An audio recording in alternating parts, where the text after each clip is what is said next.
Welcome back to CyberTheo. Today, we're diving into a fascinating and eco-friendly project: how to make your very own biodiesel from used cooking oil. Not only is this a great way to recycle waste, but it's also a step toward energy independence. Whether you're looking to power your own diesel engine or just curious about sustainable alternatives, this tutorial will guide you through the entire process, from collecting used oil to creating clean, usable fuel. Let's get started. Collecting used cooking oil. What you need: used cooking oil, containers for storage, and a filter. Step by step. Gather used cooking oil from your kitchen or local restaurants. Filter out any food particles or debris using a fine mesh strainer or cheesecloth. Processing the oil. What you need: sodium hydroxide, lye, methanol, safety gear, gloves, goggles, apron. Step by step. Measure the oil and methanol according to the batch size you want to produce. Dissolve the sodium hydroxide in the methanol to create a solution called methoxide. Heat the filtered oil to around 120 degrees Fahrenheit 49 degrees Celsius for optimal reaction conditions. Slowly mix the methoxide into the heated oil, stirring continuously.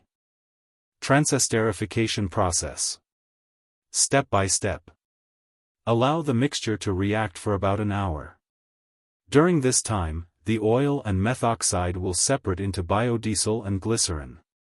After the reaction is complete, let the mixture sit undisturbed for 12 to 24 hours to allow full separation. Carefully drain the glycerin layer from the bottom, leaving behind the biodiesel. Washing and drying the biodiesel. Step by step. Wash the biodiesel by gently misting it with water and allowing the water to settle at the bottom. Repeat this process until the water runs clear. After washing, let the biodiesel dry completely to remove any residual water. Testing and storing your biodiesel. What you need: testing kit, storage containers. Step by step.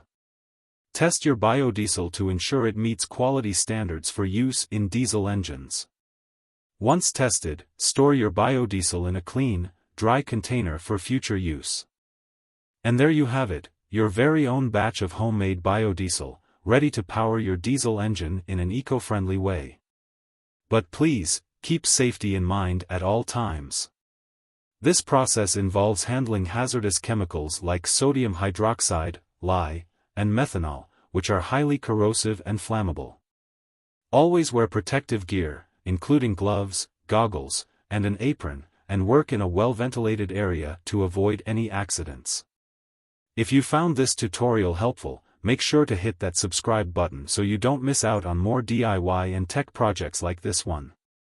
Let me know in the comments if you've tried making biodiesel yourself or if you have any tips to share. Thanks for watching CyberTheo, and stay safe. I'll see you in the next video.